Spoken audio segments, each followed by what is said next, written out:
Hi, I'm Jennifer Potter, Executive Director of Be Well Texas. Too many people are struggling alone these days, and alcohol and drug deaths are increasing. We started Be Well Texas to offer high-quality, science-based addiction treatment and recovery services anywhere, virtually or in person. In many cases, there is no cost for treatment or medications if you don't have insurance. Really. Welcome to Be Well Texas. We're glad you're here. Visit bewelltexas.org.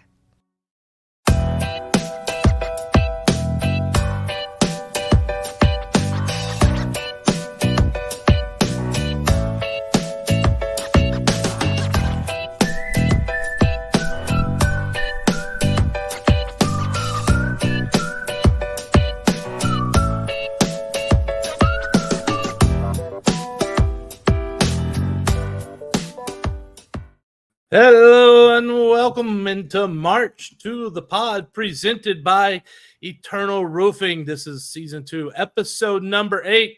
This week, we're out to disarm Pistol Pete. We're going to start by recapping the Cats' win over Hawaii, revisit our predictions for the Cats. Preseason predictions for the Cats, man. That was crazy. And we're going to preview the CUSA opener against New Mexico State. I'm your host, producer, and the guy off to a rousing start already, Corey Hogue, the non-FBS insider at Dave Campbell's Texas Football. Find me on your favorite social media channels at Corey Hogue Sports. It's all one word, CORYHOGUE Sports. If you're watching live on Twitter, if you're watching live on YouTube or Facebook, or you're watching a replay of this, you can see it on the screen. Thank you so much for watching. Now let me tell you about the other person on this show. He's the knowledge. He's the reason why you're even here. He is the creator and manager of Sports of SHSU, all one word, on Twitter and Instagram. The chief operating officer of the Cat Fund, otherwise known as the CUSA, and proud Bearcat alum, Ben Sorrells. Ben, What you got to say, man? We're revisiting preseason predictions this year, and that's actually a good thing. Yeah, that's exactly what I was going to say. I feel like I feel pretty good that we are revisiting them and feel good about some of the things we have to say a quarter of the way in the season. Much different than where we were 3 games into the season last year, that's for sure. Yeah, no, last year we didn't want to revisit predictions because they were kind of spot on for both of us, and it wasn't good. No. Just saying. Hey, before we get into this, and we're going to have a good recap of that game at Hawaii, we want to let you know about our friends over at Eternal Roofing. They offer free detailed roof inspections, fast professional service, no high-pressure sales pitch. They have exceptional workmanship warranties. They use CertainTeed shingles, which are, by the way, the best and known for their superior weather resistance. They last forever. They look great. If you're watching live on YouTube, Facebook, or X, Twitter, or you're watching a replay or listening, you can find the number on your screen, even if you're listening. I am off to a great start. In Montgomery County, area code 936-215-8539. In the Hill Country, area code 830-251-5673, or you can just email Taylor at eternalroofingtx.com and make sure you let them know that you heard about them here on March to the pod. Well, Ben, it was quite a week. I was interested to see how our Cats would do coming off a game that Keeler wasn't happy with some things, and I thought they would respond, and respond they did. They opened the game with a 9-play, 75-yard drive that ended with a 7-yard pass from Hunter Watson to Quavez Humphreys. Forced him to do it. He missed one early. They got the ball down here in the low red zone. 3rd down and 4. Watson takes a low snap, throws the fade pattern for Humphreys. Got it! Quavez Humphreys with the catch on the fade pattern. Dropped it in perfectly. So as we go through this one, Ben, and that was the first touchdown there. First off, there's a couple things, and we're going to say that you're going to hear this on a couple of touchdowns in that. The first thing I want to note is where that ball was placed by Watson. Hunter Watson put that ball right where he needed to in the corner of the end zone. Now, the other thing that you need to point out is the reason he put that where he needed to is because of the way Quavez positions his body ahead of the defensive back, as you're watching at the bottom of the screen, seals him off to give a good 4 yards to the corner of the end zone for Hunter to drop that ball in, and he did just that. Yeah, another fascinating thing with this play, I broke it down in the little thread that I did, breaking down some of the offense and defensive big plays from the game, was there was a timeout called before this play. So teams lined up, timeout, and then they came back out and ran that play. And if you go and look at what they came out in before the timeout, it's the exact same thing that they did after the timeout. They wanted to go one-on-one with Quavez Humphreys, and we welcomed that idea. And we knew exactly where we wanted to go with the ball. So it was interesting to see us line up, Hawaii call a timeout. We just come out in the exact same thing. No, we still want to go to Quavez. So I thought that was interesting too. I will take that 100 times out of 100. If you want to solo Quavez out there and not give any safety help, especially in the red zone, good luck. And I think Hawaii, they didn't learn their lesson. We'll see that later on in our recap. Hawaii did not learn that you do not double Quavez Humphreys. Hey, look, the Rainbows, they pulled within 7-3, but then Ife Adeyi stretched the Cats' lead back out to 14-3 with 5:14 remaining in the first half on this 9-yard touchdown run. For a 1-yard gain. 2nd down and 1. Jet sweep. Adeyi with blockers to the corner. He hit the pylon. Did he stay in bounds? Yes. Touchdown, Sam Houston. Ife Adeyi on a 9-yard. And that was a nice little run right there. Ben, what did you see on this one that really impressed you?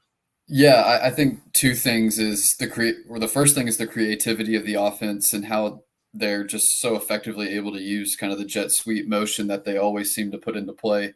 And then the second thing was earlier in the game, they went to similar action here with, I think it was Adeyi, but Watson took it and ran. And if you watch here, the middle linebacker and the edge guy who's got to make a decision, both kind of key in on Watson and just kind of let Adeyi go. And they're both a step late. So Adeyi's really just got to beat the last guy there at the pylon. And so there's a lot of threats in the Sam Houston offense, and they're starting to put some stuff on film that you really got to respect. And so was a really good play there.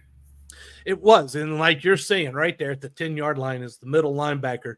And he has to pause instead of going after Ife because of the threat of Hunter Watson keeping that ball. And by the way, if he keeps the ball and the end follows Adeyi, he's got at least 7 yards till he's got someone else there who also is keying in on Watson. So like you said, there's two guys keying on him.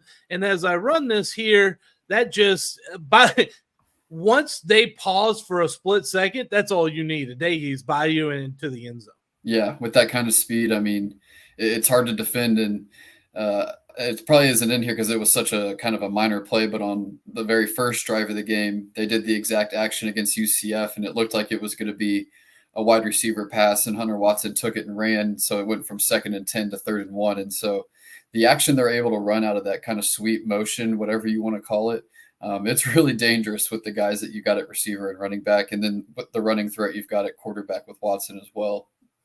Let's be clear. If there's not a touchdown involved, it rarely is going to make our highlight video. Yep. Just saying. Yeah. I knew that. We talked about that in pre-production, right? We actually had one of those this week. We did. We did, which is great, and then, here I am out here. I can't even say my own name today. Christian Pavon added a 26-yard field goal to give Sam Houston a 17-3 lead going into halftime.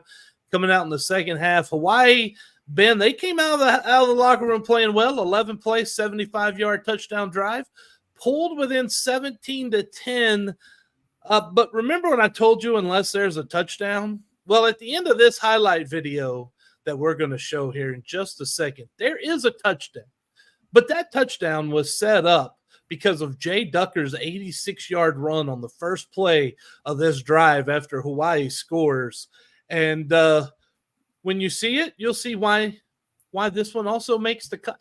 And tackles are missed. Nice blocking on the edge right there by tight end Elijah Sun. Then 9 gets blocked inside. A couple missed tackles.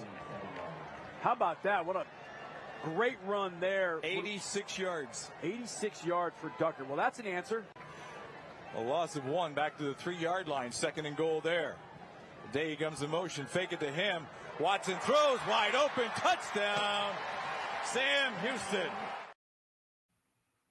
Well, Ben, the first thing I want to say about this is that Gentry is a threat in the passing game, and we will see that as we get into some stats a little bit later. Yeah, and he was a threat last year. I mean, really throughout the entire season. I know he had a couple touchdown catches and was always a threat in the pass game. And he's a guy that can really – Gentry is a guy that can really do it all out of the backfield. And you've got a couple guys like that in your backfield this year, which is really nice. So, and I'm sure we'll get to the Ducker run here too in a second. Oh, yeah, no, we're getting to the Ducker run. And also we have some comments that Keeler said about the running back room that you got 4 running backs this year. So when you break down this Ducker run, first thing here, you could see that the left side of the line smashed down. There's a double guard center double on the defensive tackle. The left tackle did a great job of sealing off his man. And then right there's enough of a block by the wide receiver. Is that a day? That's a day, isn't it? That was Smith. That was Smith? Okay. I couldn't quite see the number. There's another little block right there. Look, getting in his way. That's all you got to do. Then Ducker makes a man miss, another man miss. But right here, this is the one that sprung him for a much longer run. And do you know who that is throwing that block? Looks like Quavez, I think. That's Quavez Humphreys. And let me tell you, a man who's got that kind of size, the ability to seal off defenders, to go high point a ball with that speed, and comes back in the run blocking. Not gonna lie, right now, if I was an NFL scout, I'm putting him as a probable like fifth round wide receiver guy. Yeah, he's super impressive, and all the receivers there. Very first block was Smith, second one was a Day, third one was Humphrey, so they all got in on the action. And also love the counter game there too. I feel like there was a lot of inside zone kind of read at the line of scrimmage, and so giving it to Ducker and having him kind of bounce outside was a nice wrinkle. And he probably would have gotten to the 20, and I thought he was going to get stopped there, which is still a nice run, but he kind of went Marshawn Lynch beast mode there and broke a couple tackles and almost went all the way. Yeah, by the way, whoever number 4 is, he's fast for Hawaii. Yeah, and if you look at just Ducker's moving, but the Hawaii guy is flying. Yeah, and then, Gentry is a threat down here. Look, okay, right here on this play. Now you've got the jet sweep you have to worry about with that option. And at that point, when they're faking the jet sweep, Gentry is still in the backfield like they're going to throw the ball, and that sells the defense. Look at the entire defense at that, because they see him there.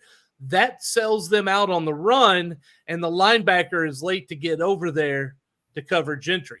Yeah, 54 was playing man on Gentry there, it looked like, but his eyes were going one way with Gentry going across the formation, and took advantage of it. So, I mean, that motion, I keep saying it, but it's something you got to account for. And if you overplay the motion, they'll link out one way. And if you don't play it hard enough, they'll hand it off and just hit the corner and take off. So it's hard to defend. Oh, it is a 5-play, 93-yard drive with John Gentry's 3-yard touchdown reception there. And Hawaii, that made it 24-10. Hawaii added another field goal, made it 24-13 late in the third quarter. The Rainbows would not get any closer, but Quavez Humphreys was not done with his highlight reel. He caps the scoring with this tremendous 55-yard touchdown reception from Hunter Watson. It's beautiful. Under 10 minutes to go now. Bearcats with an 11-point lead. Thrown down the near side. Caught by Humphreys at the 30 to the 10, and he will score. Quavez Humphreys. He took it away from Cam Stone and scores on a 55-yard touchdown pass. Second one of the night for Watson and Humphreys hooking up. Okay. It's going to sound a lot like the first touchdown, but this one to me, Ben, is even more impressive. First off, and we're going to get to some some offensive line play here in a little bit, and we'll talk about that. But there wasn't needed time. They had one-on-one on Humphreys down at the bottom. Watson saw it, said, we'll take it, throws it up. And right here, when they reach the 36-yard line of Hawaii, they are hand fighting. And I like that the refs just let this go, right? Like whoever, at this point, it's about who did more work in the weight room, you know? So at this, he goes, positions himself when he's fighting there. He's fighting with about 40 yards to the sideline, which gives Watson a window to throw it to, and he hits it. At this point, Humphreys catches the ball. The guy's a yard behind, and there's no – and that's – by the way, that's number 4, right? Like that's the guy that just ran down Jay Ducker from behind, and I said, that boy is fast, and Quavez just ran the heck away from him, Ben. Yeah, in the first half on the opening drive, Quavez had a 44-yard reception or 40-yard reception that he caught 7 or 8 yards past the line of scrimmage and broke a million tackles and took it upfield. And then another funny thing there at the end is Quavez was telling one of the O linemen to throw him up in the air. And I mean, he's 6'3", 220, 225, and O lineman gets him a couple inches. I mean, that's a little different than the small running backs you're used to throwing up in the air. Well, and in his own celebration when he gets there, I can only imagine what the back judge is saying because he's like doing a celebration like there's other people there, like jumping up, and the back judge is like, "Get to the sideline, Quavez."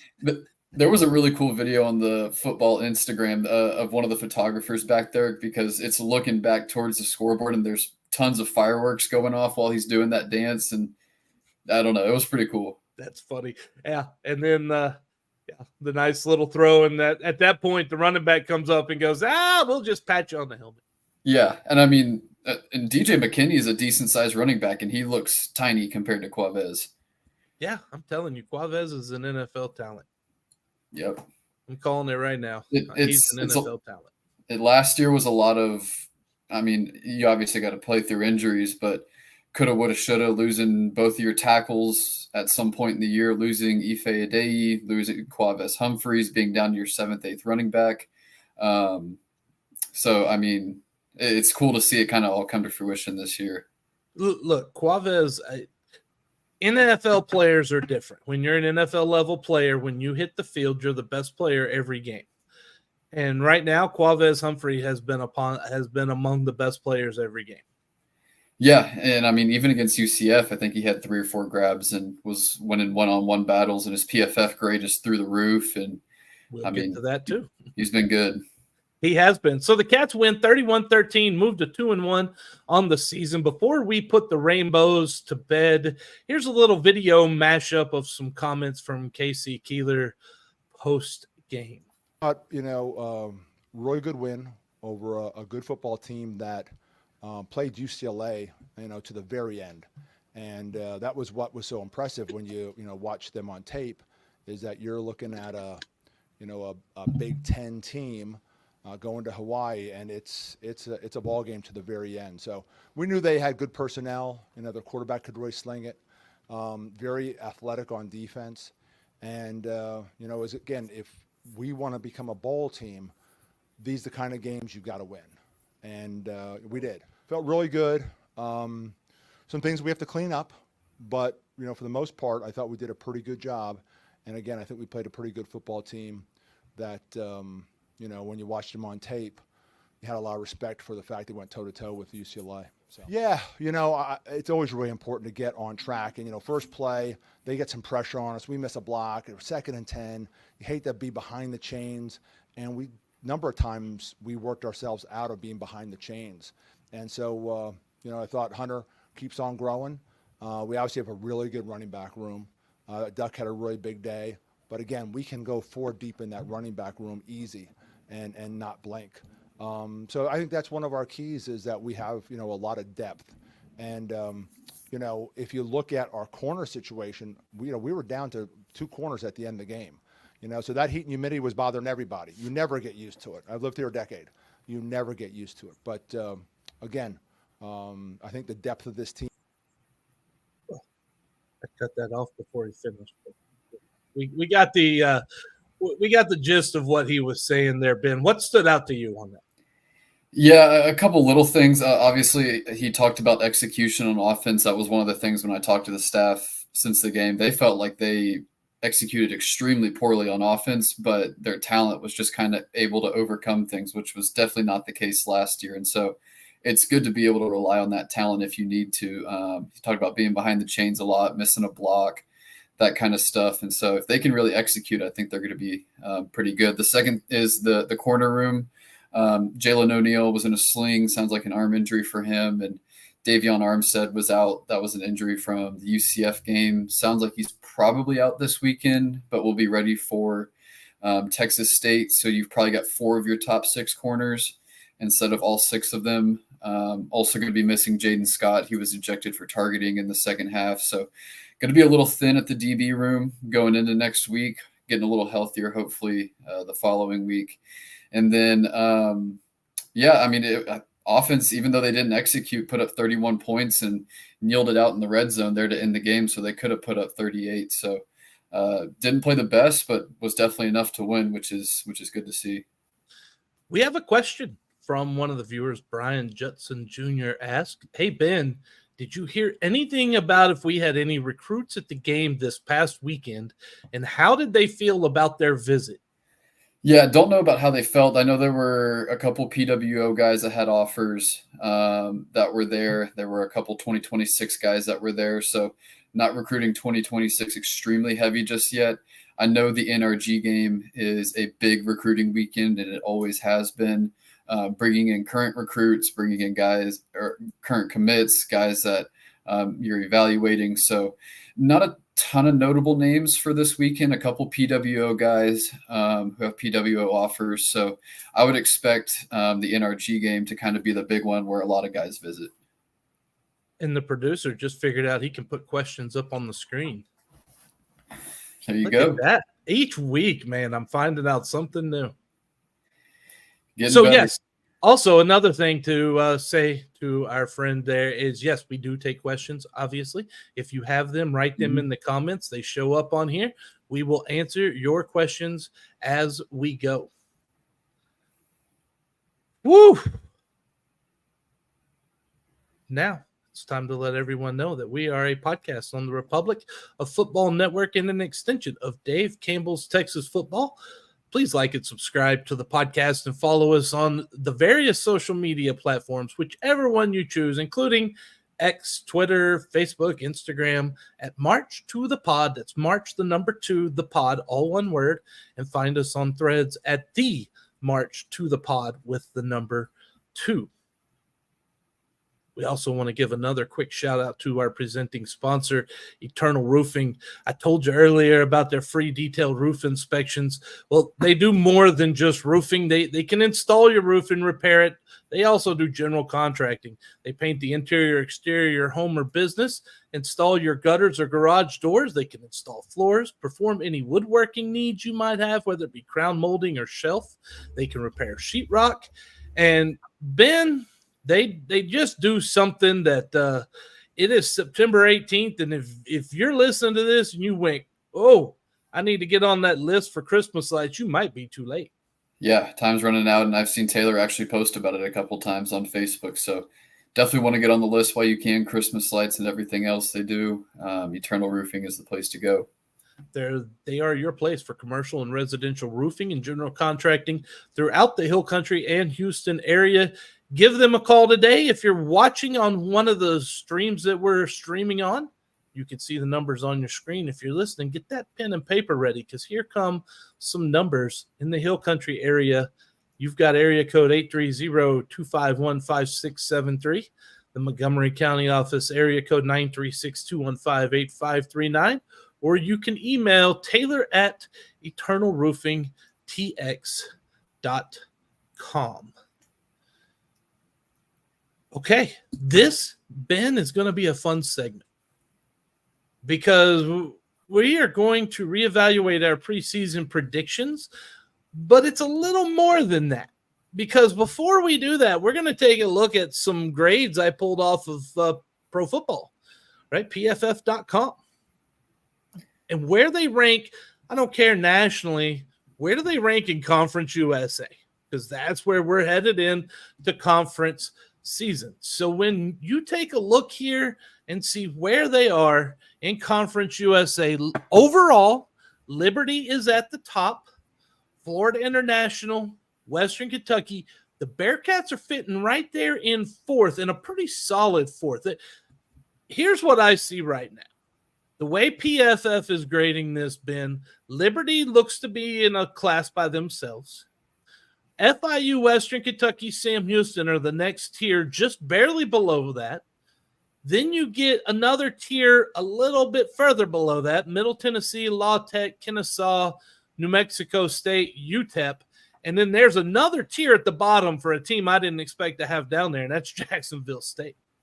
I didn't expect them to be down there either, but not an exact representation of how I think the power rankings are, but it's definitely close. I think the top 4 teams I definitely agree with. I think the bottom, 3 of the 4 bottom teams I think are your bottom 3. So not an exact guide, but definitely a good reference point for kind of how teams have played so far.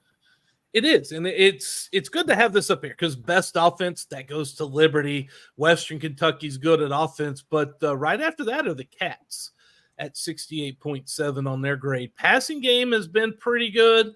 Pass blocking is receivers, we know that room is good. It's the best in conference, and it shows on the grades. The running game is been pretty solid this year. I will take a 67.2, Ben. Yeah, a lot better than last year, that's for sure. And I was doing some stats, and our run totals through 3 games this year from a yards perspective equals what we had through 7 games last year. So definitely a step ahead from last year. It is, and yet there's still room for improvement in the run blocking, which tells you – I think that tells you how good and how deep that running back room is. Yeah, kind of making up for the blocking at times. I think part of that's also having played UCF, which definitely hurts. I mean, Western Kentucky, Middle Tennessee, and us have probably played the 3 best opponents in conference or out of conference play. Western Kentucky against Alabama, Middle Tennessee against Ole Miss, and us against UCF. So that's probably shot our grade down a little bit, but still a lot better than last year, and it's not terrible, not great, still room to improve, but I'll take it.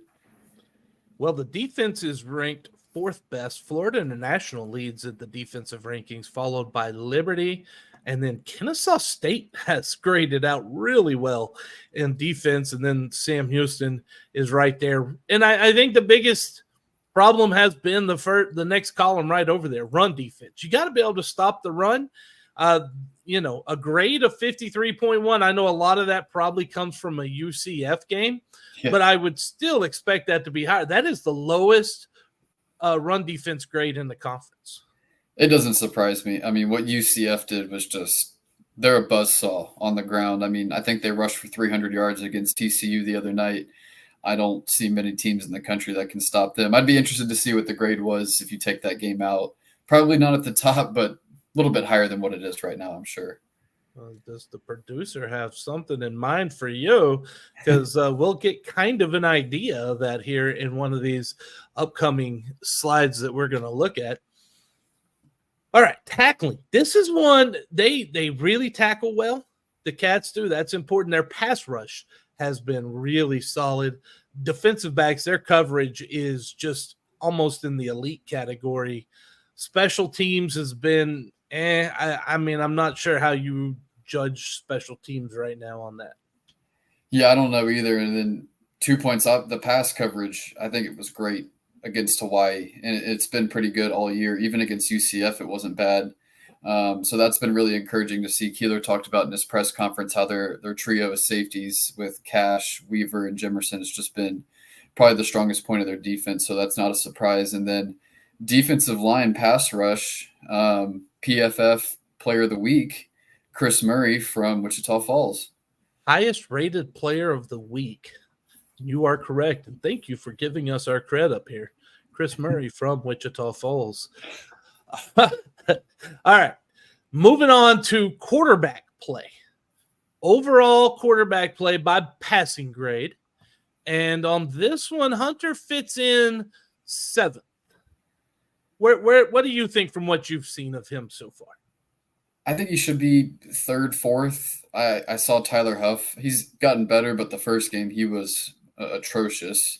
And Caden Veltkamp has a half, 3/4 of football under his belt, so the jury's kind of still out on him. He looked pretty good against Middle Tennessee, so I'd probably still slot him above that. And then TJ Finley's out for a while, it seems like. So I think Salter's up there. I think Vadiato and Jenkins have a case to be up there. I'd probably put Watson third or fourth is kind of my opinion. Well, New Mexico State's quarterback is at the bottom. We will get to that. And by the way, I filtered this to 20% of the pass attempts, and to see so many, teams have a couple players on there just tells you how tough it is to stay healthy. Yeah, it's hard. I mean, Western Kentucky's dealing with it. New Mexico State's dealing with it. UTEP is dealing with the quarterback battle still going into week 4. So definitely a couple teams that their quarterback play and who they're going with is still up in the air. When you look at the wide receivers, Quavez Humphrey ranks at the top, and it's not close. He's graded at a 90.3. He's graded towards the top of the drop. He doesn't fumble. This guy, yards after contact or yards after catch, average 11.8 yards after he receives the ball. Yeah, I mean, it's just so impressive. The yak ability he has at his size. I mean, I said that earlier. It's incredible. Then you've got Simeon Evans at 7th. Ife is 10th. Your top 3 are of the 10 best in conference, Ben. And that's not even with Noah Smith, who's been very quiet through the first couple of weeks. And once teams start to key in on Quavez and start to give Ife more attention, because Ife's been very good also. Then you got to deal with Noah Smith. So it's really pick your poison on what you want to do. You can't cover all of them at once. You think Quavez is going to be doubled this weekend? I hope not, because then we'll just keep throwing it up to him. But if they do, we'll just throw it to Noah, Ife, Simeon, whoever it might be. Running backs right here. Again, Jay Ducker is 6th in the conference. John Gentry is 12th on the grade. This is their running grade. But what I really want... 20th.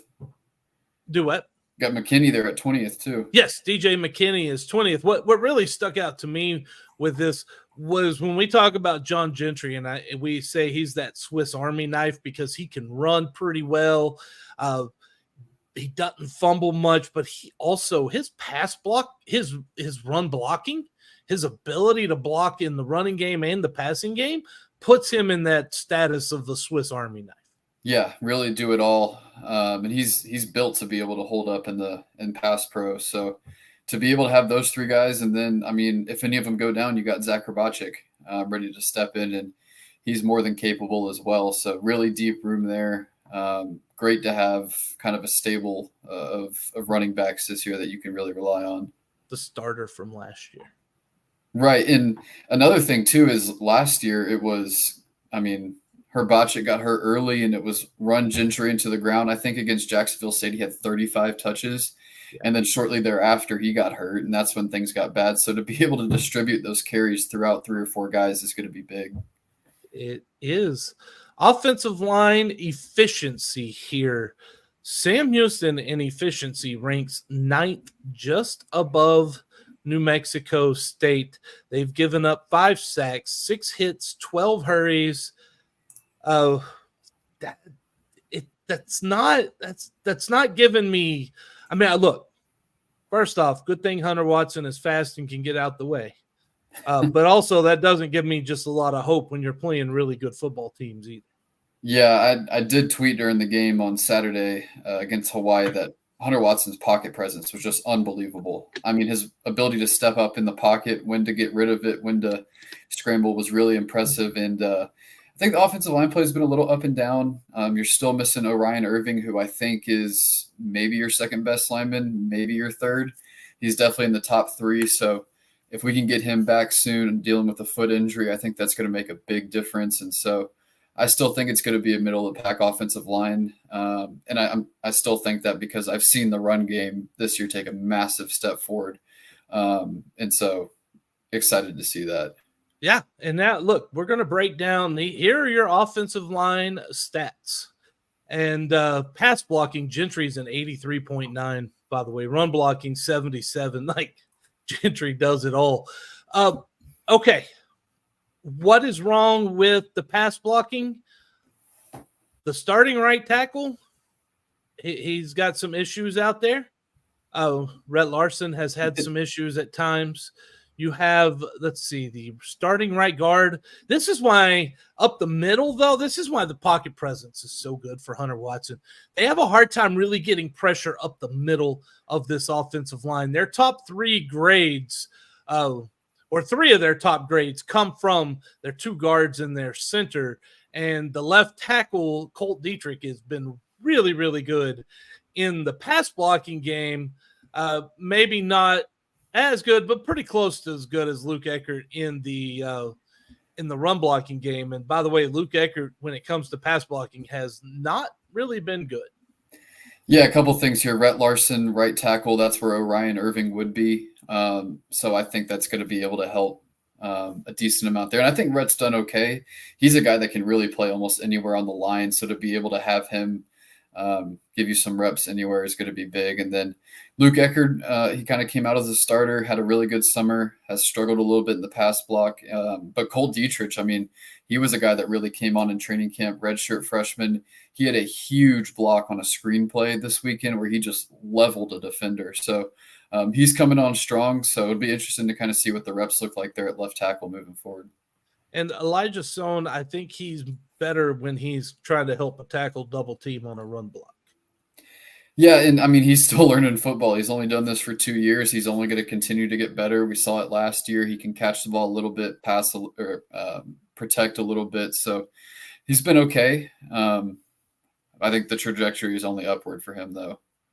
Yeah, and the most hurries allowed has been by right tackle Rhett Larson. And with him not being the starter, I think that's probably something defensive coaches picked up on pretty quick and have overloaded his side. Yeah, and then another name to look at is Fernando Garza. Ratings aren't incredible, but, I mean, pass blocking is pretty decent. He's a guy I've been really impressed with when we go to kind of 12 personnel, his ability to get to the outside and really just pick off a defender and open a lane. That's been really big. He's not going to give you a ton in the passing game, but his ability to move at his size and really take up space and block has been a real big plus for this team.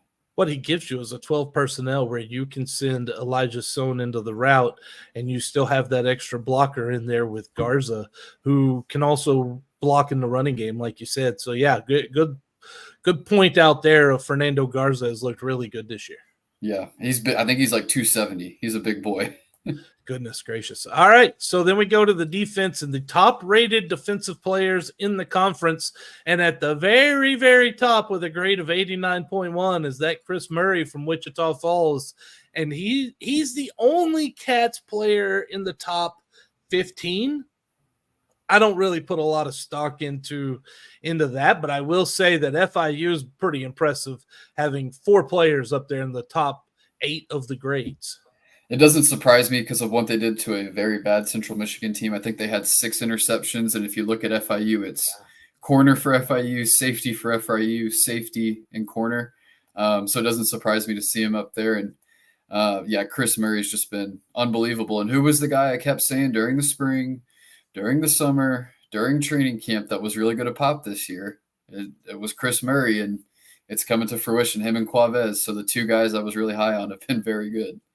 Those of us in Wichita Falls that watch Chris Murray play high school are not surprised that he is just dominating at Sam Houston. We are surprised that he didn't hit at TCU. I honestly think it was a thing at TCU where I think he transferred out the year before they went to the national title. So they were just loaded across the board. Probably wasn't a lot of opportunity for playing time. Wanted to jump somewhere else, stay local, and we really just looked. Him and Davion Armstead came from TCU that same year, and both have ended up being starters for you on the defensive side. All right, so we go into the by-game breakdown of grades, and now obviously they've played better in their wins than they did in their loss. That's a newsflash, Ben. Shocking. But also, the grade overall against UCF, not bad. Now, you wanted to look at that run defense. Rice ran the ball pretty well, okay-ish. UCF is where, yeah, that one hurt. You take that out, I'm sure it does, but Hawaii, to me, they don't seem like a team that's going to run the ball well, so I'm not surprised that the defensive grade took a big leap there. Yeah, I mean, they're running shoot air raid for a reason. They're not running the ball more than 5 to 10 times a game. So to see that rating, that doesn't surprise me. Coverage rating, not as high as Rice, which is a little surprising because I thought the defense played really well. They did have a blown coverage on a 60, 70-yard pass that set up the touchdown. But besides that, I thought the coverage was pretty good. Okay, so offensively against Rice, that offense was humming. Yeah. Grade of 73.7. At UCF, it graded 63.2. To their point that the offense did not produce as well, they graded lower against Hawaii than they did against UCF at a 62.4.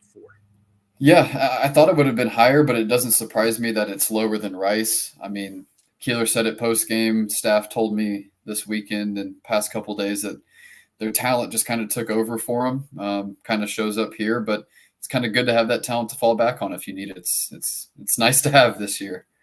Well, and we can start kind of pointing to some areas. The passing game was really a struggle against Hawaii, and the pass blocking was not good either. It was against Rice. It was not at all against UCF, not necessarily a shock. I would like to see that grade to be in the mid-40s, but that 51.6 grade against Hawaii pass blocking just isn't going to cut it. Yeah, I mean, they were pretty big, pretty athletic, and I'm just really hoping we can get Orion Irving back. I know he went through practice a couple days last week, suited up, but didn't play, so hopefully he's getting close. I think he's the piece that once he gets in there and everybody else can stay healthy, knock on wood, I think the offensive line can really start to turn a corner. The running backs have been pretty consistent. The run blocking has been it was actually worse against Hawaii than it was at UCF.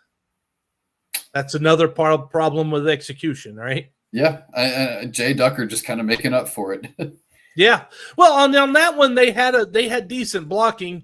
I mean, the downfield receiver blocking is what we saw. They were able to get them outside, double teamed on the tackle. But it's those other plays. It's not the plays with the highlight plays we're showing you that are doing well, that aren't doing well, right? It's right. The other ones in between. Yep. And I don't really want to go and try to clip plays that aren't good. So that's just not good. Only touchdowns and interceptions here. Touchdowns, interceptions, and if it's really something that I'm impressed by, and that's tough to do sometimes. Yep. Looking at the defensive side of the ball, the defense they've been steady. I'm going to give them a steady. 52.2 is a good number against UCF. Obviously, we knew the run defense was not going to be good against them. I think the overall run defense will be more like what we see 65 to 70 like it was against Rice. I think that's where the grade will probably be capped out at there. Tackling, they are really good at tackling. That is very big and very important, and that tells you what they work on in the offseason. Pass rush, they did a good job of pass rush at UCF and even better against Hawaii. That's really positive. Coverage, they've been pretty consistent. Listen, a good grade against Rice, a good grade against the Hawaii team that passes a lot, and not a bad grade against UCF either. Yeah, a couple things there. I said coming into the Rice game, they were down their top 2 or 3 receivers, and they were not going to be able to get open, and it shows here. And then, like you said, 71.9 grade against Hawaii. Pretty good for a team that has some good receivers. Pofele Ashlock, the Hawaii receiver, had almost 1,000 yards last year, and he's had a big start to this year. So they've got some weapons out there. And then the pass rush was interesting against Hawaii with the air raid kind of run and shoot offense. They exclusively rushed 3 on almost every single play. In the first half, it was tough. Didn't get home a lot, but man, the entire second half really. Chris Murray, Javon Leon, Bryson Hayes. I mean, whoever was in there was getting to the quarterback every play, it felt like. And you could see what's been holding the special teams back. They did not play well against Rice. They played pretty well against UCF, and they played well against Hawaii. So there you have it. And I did not center that on the page. Look at the producer doing wonderful things again, Ben. It got on the screen. That's all that matters. It's on the screen. That's all we care about. Listen, you said 6-6. That was your prediction when the season started. I said 5-7. We both went over. I think we're pretty safe on the overs now.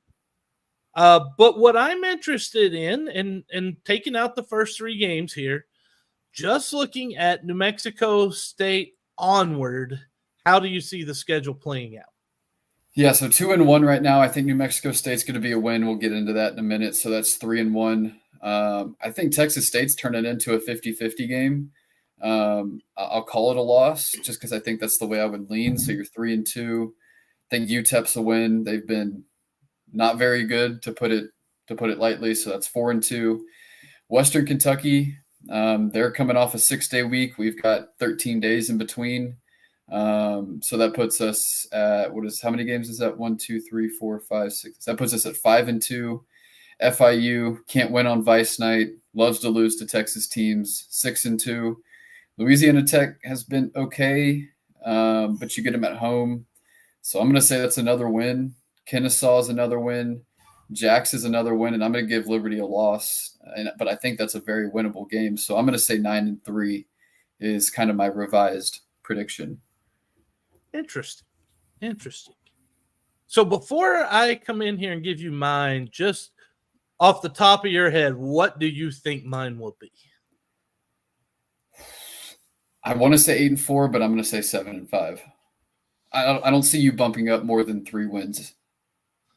Well, let's see what happens here. New Mexico State, again, we'll have predictions here in a little bit, but that's pretty obvious. That's a victory. Texas State, look, they're good. Let me just say, Sam Houston is much better. They are in a conversation. They are the game that I would like to see there would be Sam Houston, UTSA. I think that they're on more of a level with UTSA this year, which, by the way, is a real credit to Sam Houston to say that. But they're not on a level with Texas State, in my opinion. We'll find that out on the field, but I have that at a loss. So I also, 3-2 at that point in the season? Okay. UTEP, there's a win, 4-2. Western Kentucky at home, 5-2. Florida International is a loss. That's 5-3. That's a toss-up. I'm telling you, I know the Vice night, you're using the things I love to use to pick, against people. But right now, by looking at what they've done, I'm, until FIU says otherwise, I'm going to call that one a loss right there. So that's 3 losses. What's that? 5-3. La Tech's a win. Kennesaw's a win. Jacksonville's a win. Ooh. That's 8-3. Liberty is a loss. I'm going 8-4. And so if that plays out the way we're thinking, so you've got 2 conference losses, which is 6-2 FIU in conference. and Liberty. 6-2 in Conference USA. And I've got a 7-1. That Liberty game at the end of the year could be deciding who hosts a conference championship if things play out the way they might. I mean, don't want to put the cart ahead of the horse, or the horse, however the saying goes, but the horse ahead of the cart. Horse ahead of the cart. Yeah, I knew I messed it up as soon as I said it. But I don't know, man. I have no idea. We're just throwing stuff out here. Yeah, I guess it is the cart ahead of the horse, but I mean, that could be a very big game to end the season, and it's on national TV. They flexed it to Black Friday, so could be interesting. Yeah, I have them with 1 loss at FIU heading into that game. You have them with no losses in conference heading into that game, I believe. Right. Oh, I think it's safe to say at this moment that game at Liberty will decide who hosts. The thing I really don't like is that they turn right back around and play Liberty again. Yeah, I mean, that would – but if you can win and you make Liberty come to you twice, I mean, that could be a real big advantage. Okay, so let's say Liberty, you beat Liberty at home. They know they have to come back there. Do they even leave? They've got money. It's a good question. They got money, man. It's a good question. And it's going to be maybe Christmas break. Classes might be out by then. Maybe it's finals week. I don't know where that lands in their academic schedule. Yeah. Don't ask me, man. I don't worry about school. That's why I'm on here on a podcast right now. But It's going to be interesting. And I don't think you can overlook FIU, like you said. I don't think you can overlook Jack State. I mean, playing on the road before Thanksgiving week. I mean, there's a couple of trap games in there, but if they play the way they should, 8-4, 9-3 is definitely obtainable. Yes. No, I was going to say, I mean, I see a path to 9-3, but I think 8-4 is a safe one. And by the way, that's doubling what Vegas said they would do ahead of the season. And 9-3 would be tripling what you did last year, which would be crazy. And it just shows the work that this staff put in. I mean, at this point, not making a bowl game would be a huge disappointment. And Keeler talked about that this week, and we'll get into that here in the third leg. His comments on how important this is, because look, Sam Houston football, we are talking bowl game expectations now. Yeah, it's cool. And I mean, it's almost expected now with 2 wins. You've got New Mexico State, Kennesaw, UTEP on there, who probably the 3 weakest teams in the conference. And so, I mean, that's all. I don't want to say guaranteed, because you got to go win the football games, but you win those 3, you're at 5 already. So bowl game is definitely the expectation. We have another comment here. It's coming up on the screen right now. SHSU Abzulu says Liberty will come down to injuries on both sides and who plays the cleanest. I think what they're trying to say is depth, and They're right. Depth. That's what these games are going to come down to, and that's where the true how far Sam Houston has come from last year is going to show in that game. Yep.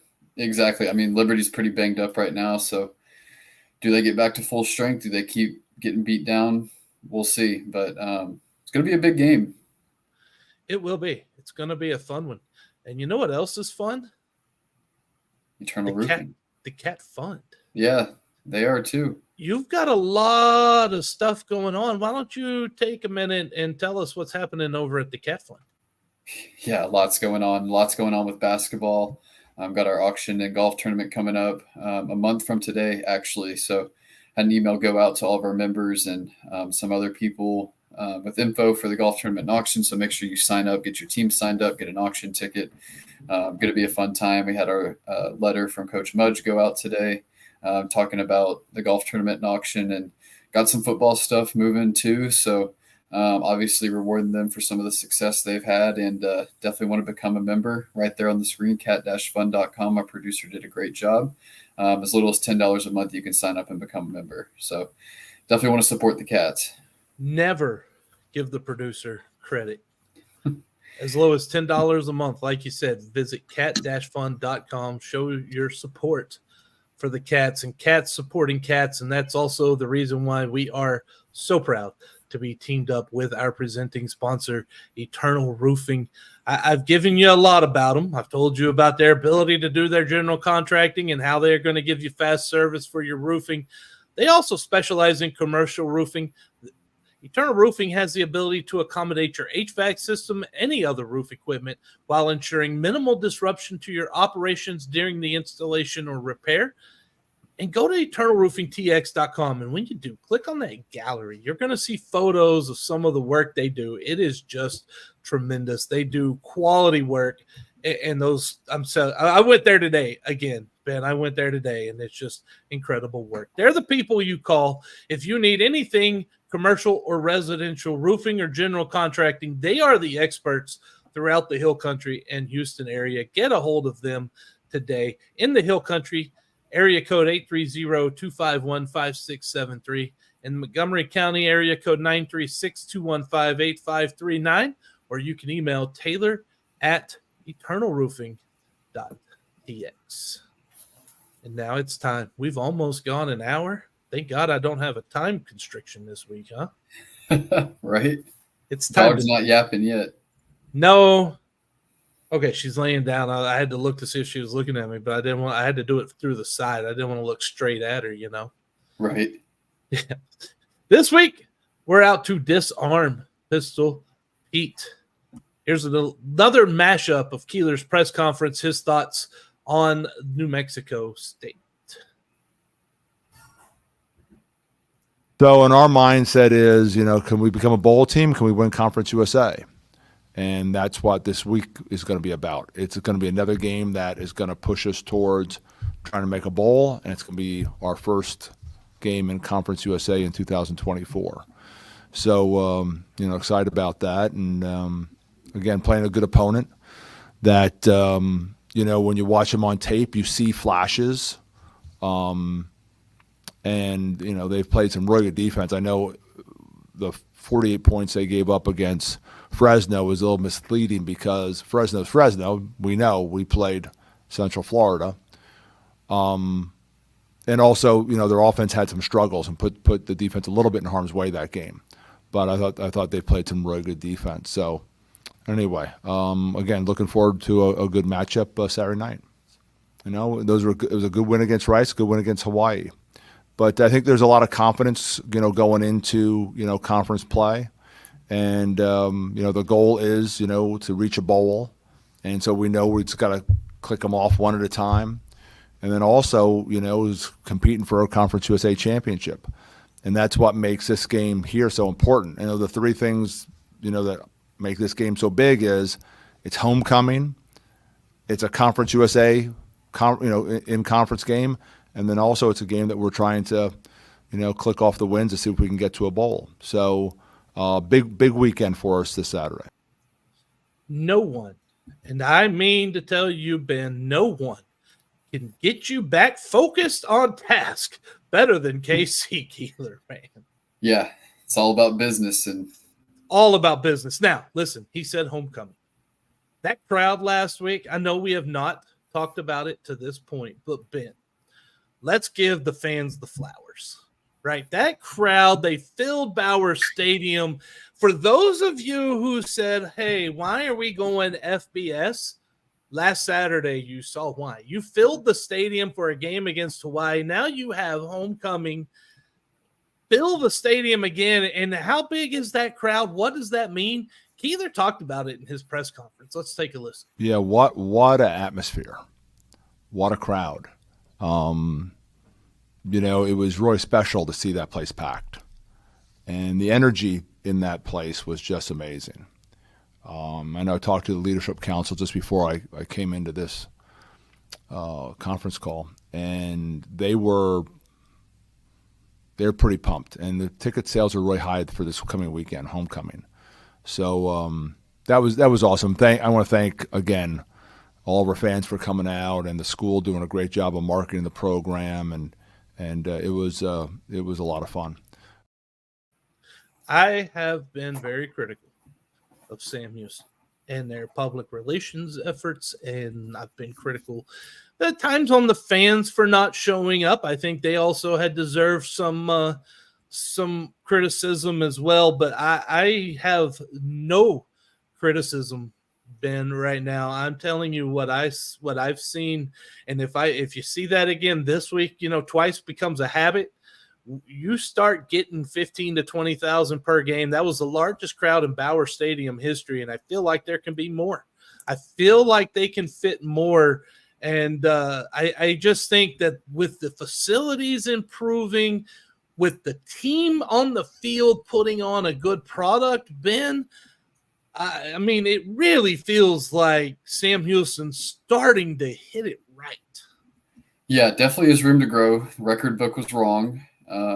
So the record was actually Alcorn back in I can't remember the year they played Alcorn and Steve McNair, but there were about 1,200 more people there for that game. Mid-90s. I was going to say 92, but I wasn't 100% sure. You probably weren't alive back then. No, not yet. Not yet. So I was in high school. That's how I know all that. I was -6 if it was 92.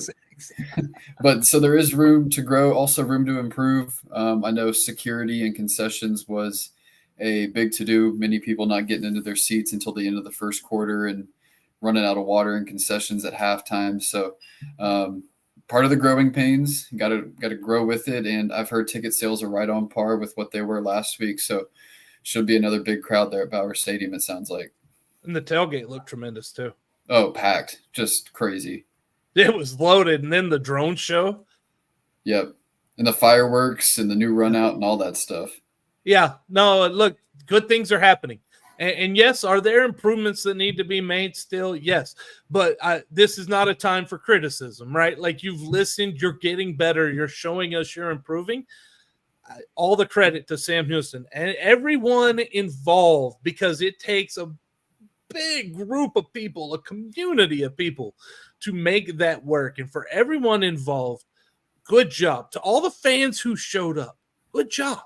Let's do it again and bring some more friends, because I saw some area on the seating berms where you could still sit. Bring a blanket, go sit on the berm, watch from the grass. Hey, just load it all the way in the grass to where you've pretty much you're sitting right there on the sideline, pretty much, because the grass goes all the way down the field practically. So load it up, maybe get you some seats right by the field. Look, if you don't want to spend the cash to get front row seats, bring a blanket, get there early, get down on the front of the grass, and you've got a front row seat. There you go. It's really a good idea. I mean, It's a general admission ticket, I would think. Yeah, I think so. You heard it here first. Man, listen to me go. All right.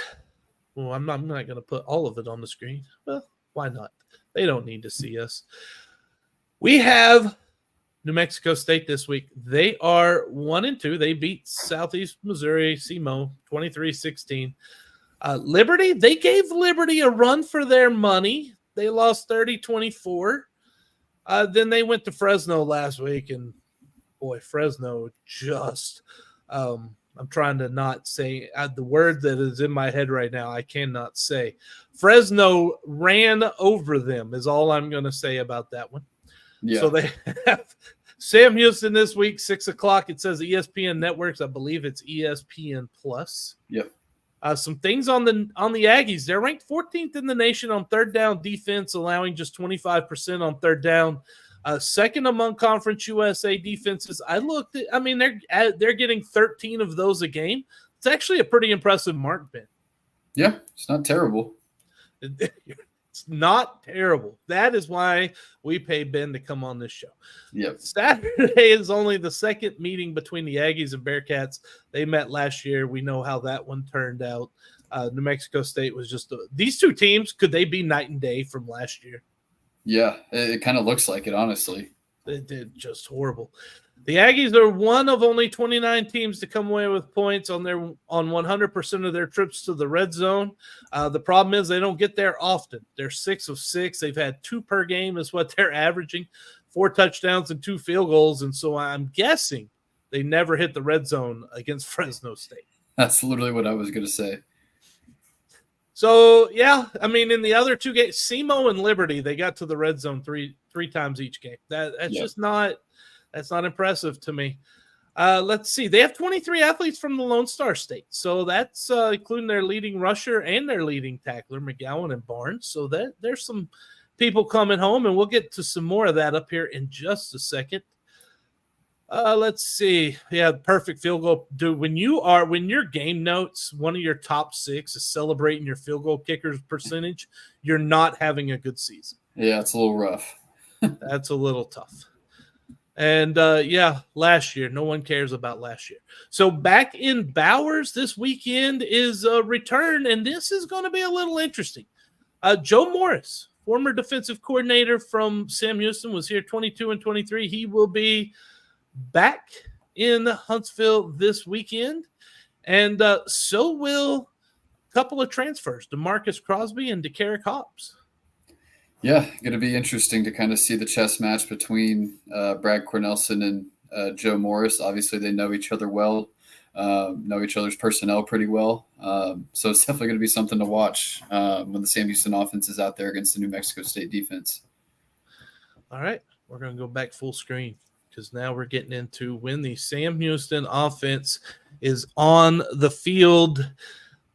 First thing I notice here is the left side of the offensive line against the right side of the defensive line for New Mexico State looks like a great place to attack. Oh, very first thing that jumped out to me as well. That's really where you see the biggest advantage is right there.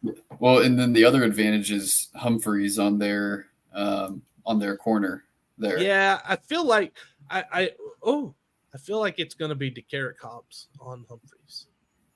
We'll see. We will see. What's your prediction if it is? I don't know. I don't know the size that – what's his name there? Hobbs? No, the other one. Oh, Clinton? Yeah, I don't know about the size he has, but I know Hobbs does not have the size to go up with Humphreys, and so we'll kind of see how they play it there. Well, that'll be fun. Now we're moving over to the defensive side, and one thing I notice here is Chris Murray is not on this, which is a travesty in my opinion, especially since he's from Wichita Falls. Yeah, and one of the top graded players in the country. And on the Sam Houston defensive side, Isaiah Nixon sounds like he's going to be questionable this week after going down last week. So definitely going to see a lot of Chris Murray and Javon Leon there on the edge. How bad is the injury there then to Nixon? If he doesn't play this week, he'll be back next week. Kind of like an Armstead thing. It's week to week. Okay, all right. So it's not too bad. No. Well, that's nice to hear. I'm looking for defensive reports. Yeah, there we go. All right. So now we move on to what the lines say and everything else. And betting odds for this week, Sam Houston, this started at like 13.5, 12, 13, Ben, and Yep. It has grown to a 16.5 point favorite. The reason why I think this is pretty obvious, the quarterback situation at New Mexico State, they are on their backup, and the one who started isn't good either. Yeah, I mean, whoever they threw out there, I mean, they don't really look like quality options, and they're going to really rely on the ground game with McGowan and Watkins there. And the one strength in New Mexico State is they return, I think, 4 of their 5 starting offensive linemen from last year. So they're going to try to get it going through the ground, but if they don't, I think it could get a little ugly. Yeah, the over-under is 44.5. So when you see what Vegas is actually predicting, they're predicting it's going to get pretty ugly. Yeah, I mean, I'm hoping. That's what I'm hoping for. That's what we want, dag nabbit. All right, so where's the money coming in on? 50% of the tickets are on Sam Houston still, even with a 16.5 right now. 97% of the money line tickets coming in on Sam Houston as well, and that money line is something you just avoid, man. Minus 799. Got to bet $8 to win one. Not great odds. Not great odds. And there's nothing really on the line for the over-under right there. So that brings us to everyone's favorite time of the show, and that's when we give our predictions. By the way, the lines were from PFF.com. Ben, this year you're 2-1 versus the spread and picking the over-under. So you've 66% hitting. Corey is not. I'm 1-2 and 1-2. I did get my first spread victory this week. Yep, baby steps. In fact, you said 28-21. Yes. And if I remember, I said something to the effect of, I think Sam Houston's much better than Hawaii. I think you said 31-13 or something. I put it 35-24. Okay. I gave Hawaii's offense a little more credit than I should have. I had the Sam Houston offense down pretty well. Yeah. So there you go. That's where we're standing. I'm going to toot my own horn a little bit. All right. Vegas says that Sam Houston wins 30.5 to 14. That's a 16.5, man. 30.5 to 14. What do you say, Ben? I hadn't even thought about the implied final score. I was going to say 31-13 was my final score prediction. So I'm going to go over. No, wait. No, you're going under. That's right under it. Yeah. So I'm gonna go under 31-13, but they're gonna cover the spread, win by 18. 31-13. Okay, so running it back from last week, pretty much. Yeah, you really are. Yeah, that would be the exact same that they beat Hawaii on. All right, look. Last week I predicted a lot more points, 59. I thought for sure it would be a little more high octane. It won't be this week for New Mexico State. I don't think New Mexico State's going to get down the field much at all until some garbage time opportunities. I think I might be selling the Cats offense a little short in points in my final prediction here. I'm going 38-10 Sam Houston. They're 4 touchdowns better than New Mexico State right now. You can't convince me otherwise until we see them play. So I am taking the cover and I'm taking the over again. I think the Sam Houston offense this week is 38 points is almost like a bottom level for them. Yeah, I've debated going back and forth between 38, 31. The only thing that kind of held me back was Joe Morris kind of knows the system. And every time that we played a dual threat quarterback, it felt like he kind of had a good game plan together. Saw it against Liberty last year. That was kind of the big one. And so I think he's going to have a good game plan. So that kind of knocked me down from 38 to 31. But I think they're going to be able to move the ball. I think they're going to score probably in the 30s, somewhere low 30s, high 30s. And then I think the defense doesn't really give up more than 14 to 17, and I've got them at 13 points. What you said is why I went from 45 to 38 for Joe Morris. I just don't think he's got it's Jimmy's and Joe's this week. Again, last week came down to Jimmy's and Joe's. They didn't execute well. They're going to be on them. This week it's about Jimmy's and Joe's again, and New Mexico State just doesn't have it this year. Do we have the Jimmys and they have the Joes, or do they have the Joes and we have the Jimmys? No, Sam Houston's got the Jimmys and the Joes. There you go. That's what I'm saying. They ain't got nobody. We've got everybody. Oh, don't clip that one. Oh, man. Yeah, here I am, person with no connection to Sam Houston at all, trying to stir up some sort of like online something. Great way to end the podcast today. You can do that, though. That's what you're here for. That's what I'm here for? Yeah. Hey, we got one more comment. Let's see. Here we go. SHSU Op Zulu says, if they made the berm, bring your own beer, that sucker would pack out first. That's not a bad idea. I'm not against it. Whatever gets people in the door and gets people rowdy. I mean, are you expecting people from the berm to walk all the way around to your beer sales anyway? No, if they can make it back up the hill. Let them bring their own. They ain't got to worry about it till the end of the game. Right. And then you have a video camera down there watching them walk up the hill. Exactly. Thank you for all the comments today. Thank you to everyone who listened and joined the show. Thank you, Ben, for joining me on here. It's always fun. It's always a pleasure, as always. We hope that you enjoyed it. We hope that you have a great week. Without all of you listening to us, we're not out here talking. So, again, thank you so much. Until next time, Ben, it's time to start Conference USA out with a victory. Yeah, eat them up, Cats, and Jimmy's and Joe's are going to start conference play on a high note. Jimmy's and Joe's sounds like a really good Jimmy Jones sandwich.